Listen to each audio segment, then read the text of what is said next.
15 minutes of fame. You are now listening to 15 Minutes of Fame Radio. Beasley.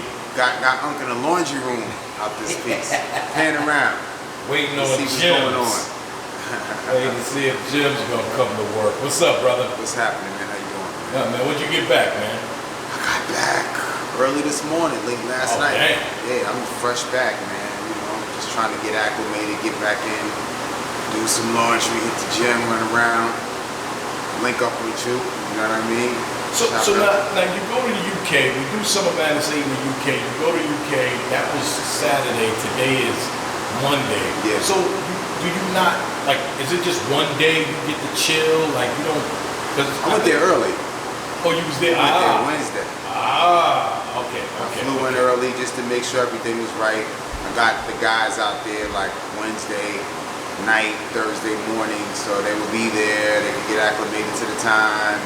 You know, they would have some time to relax, de-stress, and just be prepared. And it was good, you know what I'm saying? We got around, some of us went out, linked up with Brizz. He came out with us, and we hit the British Museum. We went and checked out the Egyptian exhibit. Okay. Super dope, man. They have everything they stole in there, man. They say they have more stuff in there than they do in Egypt. Right. It's crazy. But all the defamed artifacts, nose blown off. I saw a rain poster picture. Yeah. We all went up in there, looked around, really took in some culture while we was in town, just to really, see some stuff that we haven't seen. So it was a dope experience, man. We got to really connect and it was amazing how preserved the stuff was in there. Anybody that goes to London should definitely go check out that exhibit, the Egyptian exhibit at the British Museum. I haven't made it out yet. Will. And you had first timers, man, out of the country. T-Top. You had Tay Rock, Brizz. Brizz first time out of the country. I believe so. Yeah. Who else you got? Work first time. Yeah. You know, they all went to the exhibit. Not all of them. Okay. That was the plan initially. We were all gonna go, but then we started drinking, and before you know it, man, it just didn't go that way. But Brizz went, Rain went. I think who else went? There's a couple of us. And people from London that met us in the UK. They took us out and showed us around. So it's a good experience. Yeah, that was fire. Now the event went on without a problem. Yeah. Right. Seemed to go smooth. It was rough to put together though. It came out smooth, but man. Well, that's where I want to start. I want to start Hollow and John. Right. Now, we knew John ran into a couple of bumps in the road prior to the event actually happening.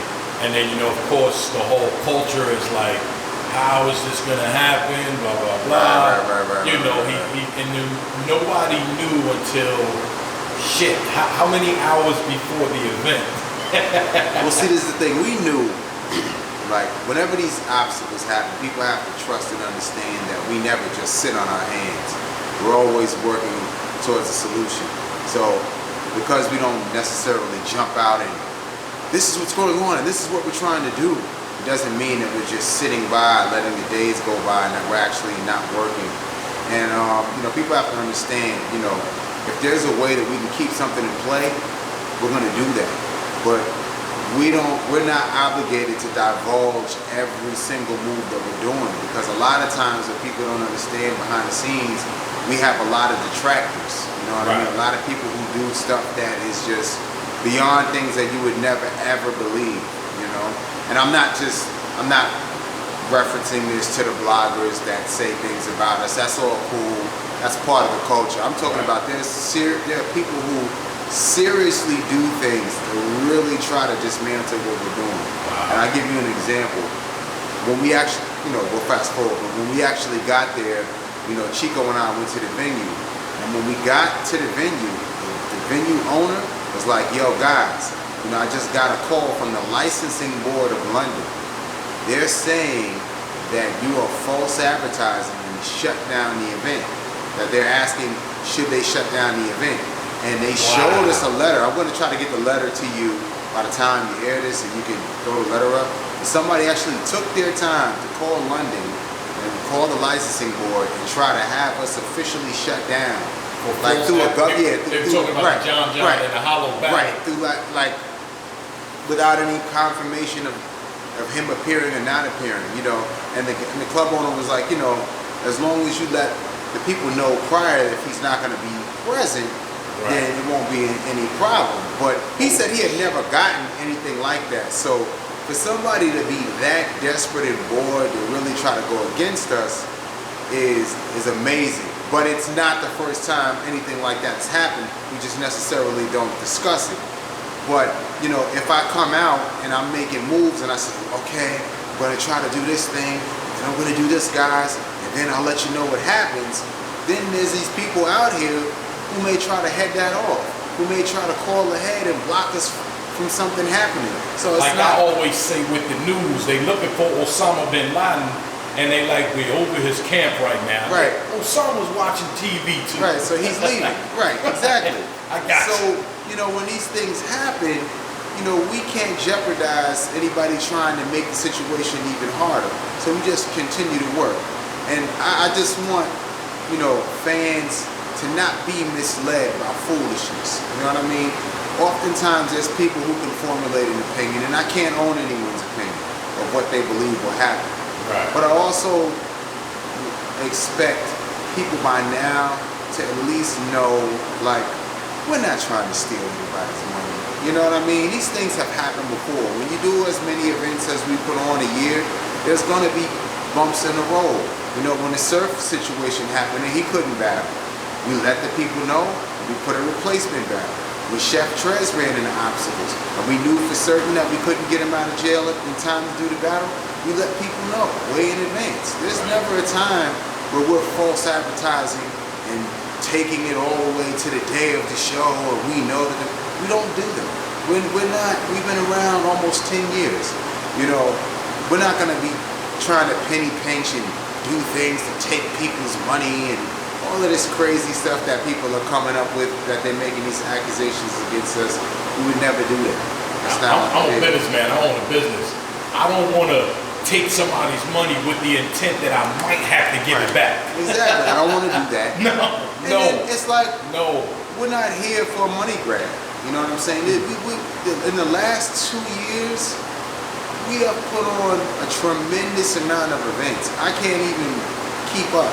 You know what I'm saying? But if, like, and this is no shot at anyone else or anything else, but we probably put on more events than any other 3 of your favorite leagues that you could name combined. You know what I'm saying? Like, win, lose, or draw, we're on the court. right. Every month, every 6 weeks, URL's on the court. You know what I'm saying? And we're just going to continue to work. I'm not saying we're perfect.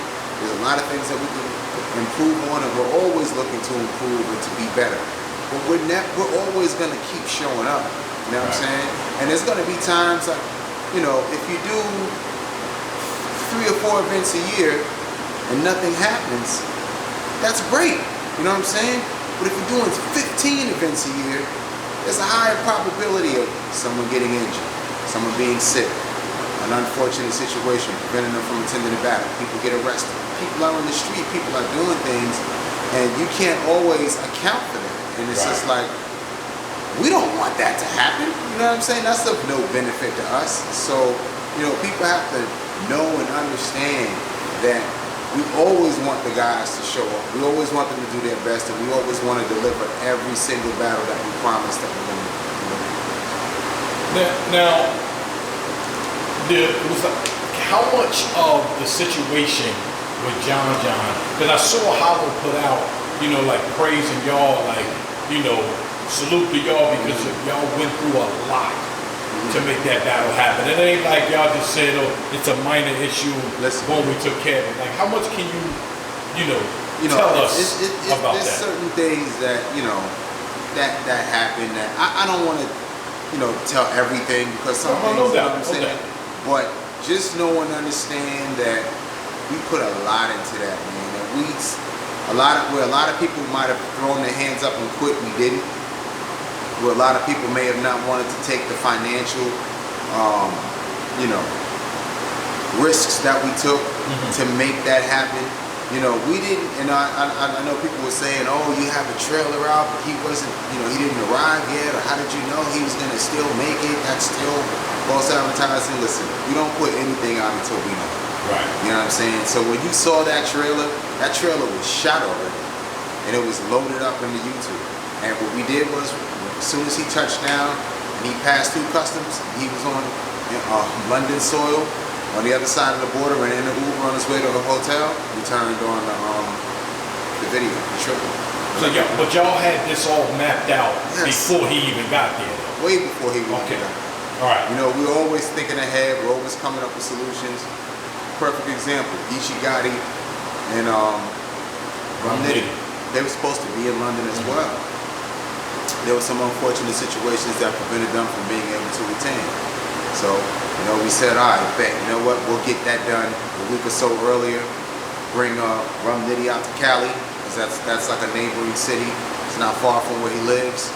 Geechee's there, Avocado's there. Boom, shot the battle. People loved it, and we played it in the building. They were acting like they were there in person. The technology that they had over there, the jumbo screen they had was grade A. The sound was perfect. So, you know, it went off well. People liked the battle. And, you know, it's just, you always face obstacles, but it's just how you stand up and react to them. You know? Now me, I watched the Geechee and Rum Nitty battle. I loved it, but I think those two guys would have been a little more aggressive if they were in a bigger, maybe in a volume room, if not a big stage. Right. Like I just felt a little bit like they were holding back a little bit, like they might have needed, you know, the energy of the crowd. Right. Yeah. That's the thing that I thought. Yeah, I mean, there's always a bunch of different things that make a good battle. Right. There's energy, there's vibe, the setting, people. You know, bar-wise, it was great. Yeah, I still think they delivered with the bars. I think it was still a good showing either way. You know, and you know, we, like you said, you know, we work with what we have. You know what I'm saying? So whatever's available, you know, we'll take advantage of it, and we'll go and we'll make it work. You know. Right. And it did either way. It did. Definitely. And again, man, you know, UK, first time y'all was out there, brought the URL with you, which is also dope. You know what I mean? When you actually bring the URL with you, it's just not you and Smack out there throwing some host satellite battle. Yeah, that's what people gotta understand. Yeah. You know, I saw some guy, you know, in the trailer, you know, was talking about how we were on tour. And some people say, oh, this person did it, or this. Listen, I don't know anybody, you know what I'm saying, who's been to Virginia, North Carolina, Texas, Vegas, LA, Virginia again. I'm trying to LA remember. twice. We did Virginia twice this year. This year we've done Virginia. I can't even name what it is, but I know we did Virginia twice. We did North Carolina. We did Texas. We did LA. We did Vegas, Atlanta, Orlando, and London. I don't know anybody who's taken their whole operation with their franchise players and flown them into different markets and cities and sold out all the events. And then went to another country and did the same thing and sold out an event in another country. I don't know anyone who's done that. If you can tell me who's done it, I would take my hats off to you. You know what I mean? And we're doing this to really, just to set our mark. You know what I mean? To really show the force and to really take the experience around to different places where people can get the full URL experience who maybe can't make it to New York. You know what I'm saying? We love New York, and we'll definitely do events back here again. And we'll bring that big room feel back to the city. But we really are trying to take it around. We've been doing this, you know, for a minute now. You know what I mean? Did it last year a little bit as well. Yeah, and then, you know, that's the thing. You know, we're looking for other territories to conquer and other places to go plant our flag. You know, and it's not going to stop. So now we had besides those other battles, we had Iron Solomon versus T-Top. You had Tay-Rock versus Pat Stay. You had Twerk versus Crazy night, man. I mean, the Tay-Rock and Pat Stay got a little more hype than I thought it was going to be. but it still turned out to be a good battle. Iron Side, there was like all of those battles were in their own little world. They had their own little theme to it. You know what I mean? So, and it's crazy is that I saw people like down in the card. Like I'm like, yo, this is a good card. This is a good card, yeah. And you know, sometimes what you see on paper, you don't get. Sometimes what you see on paper, you're surprised that it turns out the way that it does. And I think that, you know, you should give it a shot. You know what I'm saying? Like, I don't mind. My only problem with people who have comments about when we say, like, your opinion is your own. I don't want to own anyone's opinion. If you don't like our cards, or some of our cards, or some of the matches, you can be vocal about it, but that's fine. My problem is when you tell people not to buy it, not to purchase it. Like, you're directly trying to affect how people make a living, how people feed their families. Like, you know what I mean? You could say you don't like it, but don't try to encourage people not to support it. Don't buy it. Like, that's just some sucker shit to me. You know what I'm saying? People have to be smarter. You know what I'm saying? Like, you know, people get into this zombie mind state, walking down the path of foolishness. And they just let people just lead them like sheep. You know what I'm saying? And then, oh, okay, yeah, we're not gonna get it either. You know what I'm saying? And it's just so funny how quickly people get swayed and just to believing anything. You know what I'm saying? And not really looking at the track record. You know what I'm saying? Not looking at the consistency. You know what I'm saying? Like I said, we're not perfect. Right. Not every battle's a classic. Not every battle's going to be good. There's nobody doing battle rap where every battle on every card is fire. It happens sometimes, but there's going to be some doozies. You might have 6 battles on your card. 3 might be good, 1 might be mediocre, and 2 might be trash. That's probably the average. You know what I'm saying? Of for any league. There's times when you're gonna go to a basketball game and you expect to see LeBron James and he pulls his hamstring and he's not in the game. And maybe it's just an average basketball game. That doesn't mean at the night you go, yo, I want my money back. It's not gonna happen. You know what I'm saying? They didn't mean that to happen. The team that he's playing for didn't plan it that way. They're not out to rip the fans off. They had injuries, but they're key plays that you may have wanted to see. Maybe the guy was sick and he didn't perform well that night. It doesn't mean you should get your money back. It doesn't mean, well, because the last game I twisted the star player twisted his ankle, the next game I should get that one for free. You know, the mentality of some of the people is just so lost and immature, and they have to realize if this is something that you love, you have to support it. And I'm not saying that means you have to support URL. You know, if you don't like URL, but maybe there's other leagues or other things that you're into that are within the hip-hop culture, that are independent movements, you have to support them and treat them and respect them that way. And I think that the microscope that people put on battle rap in general, it's just this give me, it has to be the best at the highest level. And then they'll turn around and buy a mainstream artist album and it'll have 2 songs on it every time that guy drops out of 18 tracks, but they're bigging it up. It's the best thing going, oh my God. And they'll buy the album, they'll purchase it, they'll post it on their thing, and then, you know, with battle rap, they're putting these guys under the heaviest microscope possible. You know what I'm saying? Hold them to the highest standard, the highest level, and they get no leeway. And I'm not saying that you should settle for anything mediocre. I'm just saying if that is your thing, that you don't settle for anything. It should be across the board with music, sports, anything. You know what I mean? Not just battle rap. You can't tear down something that you claim to love. You know, you gotta really think about what you really love it. If you love it. So now, Mike P was supposed to battle Brizz Roston. And I saw Brizz tweet out, he said, Mike, something about a week before the event, I think he backed out. Right.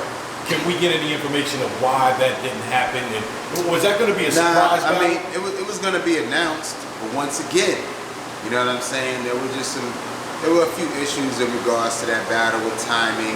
You know what I mean? I'm not gonna sit here and totally blame Mike P. You know what I'm saying? It was just a few things, a few things that were going on just with him, a few things with just the battle in general.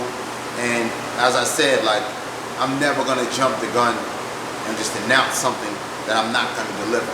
So yeah, it was a battle that was gonna happen, but you know, right before I was about to announce it, you know what I'm saying?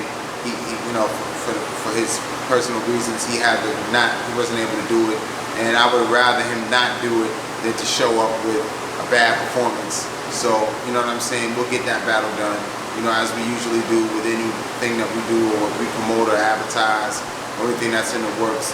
You know, we try to make up a time to get the match done, and you know, that's a match we look forward to getting done in the future. But we didn't advertise it because we weren't sure if it was going to happen. And that's just, you know, that's not what we do.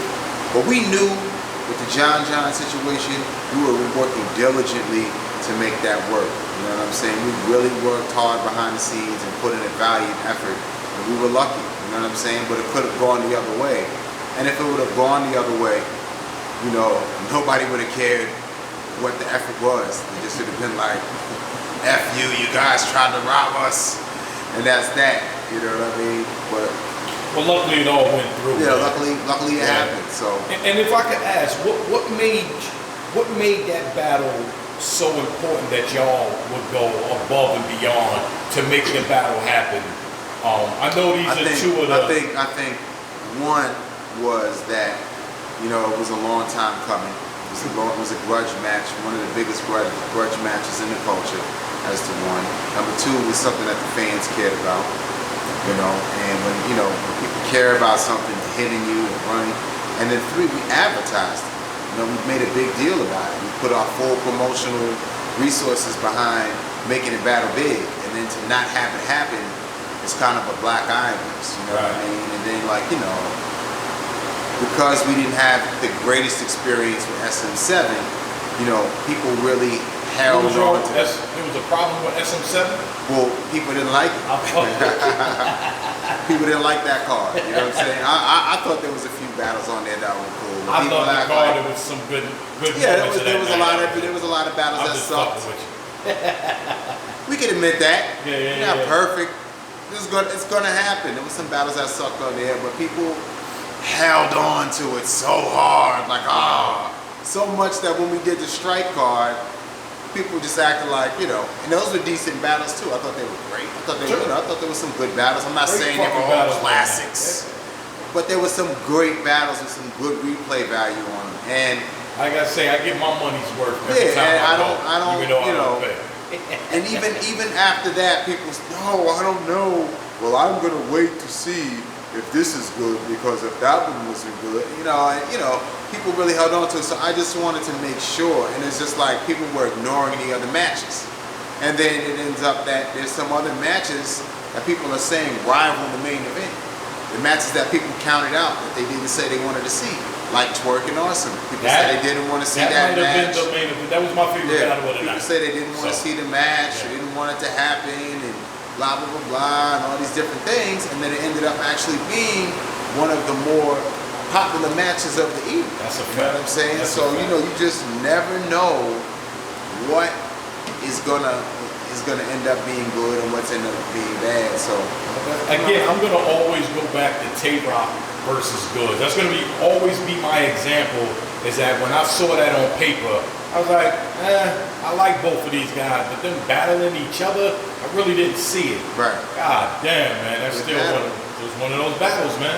One of those battles. You never know what's going to be good, and sometimes there's battles that you're like, oh, I can't wait to see it, and then they show up and it's just like, we have no control of that. Right. The league doesn't have control of that. Sometimes the battle rappers don't have control of that. You know what I mean? The match just didn't work the way people thought it was going to work. Right. That happens in boxing. You know, we think we're going to get a good fight, and then we get 12 rounds and two motherfuckers running from each other. So you just never know, man. So, all right, but again, man, I mean, we can nitpick at Summer Madness 8 all we want. It's still a good event. Great battles. I enjoyed myself. You know.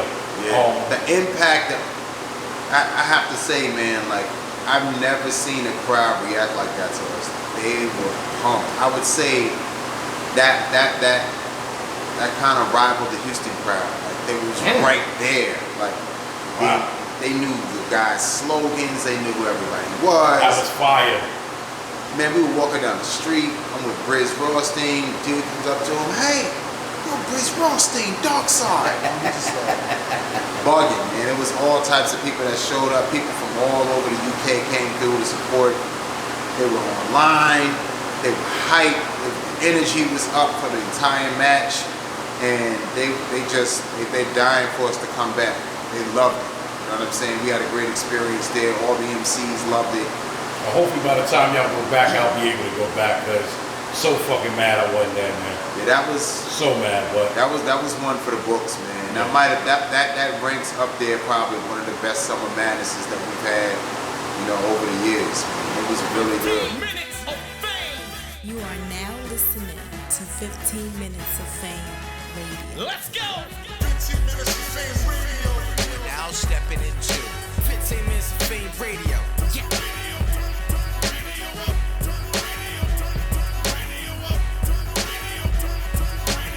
That's my motherfucking jam right there.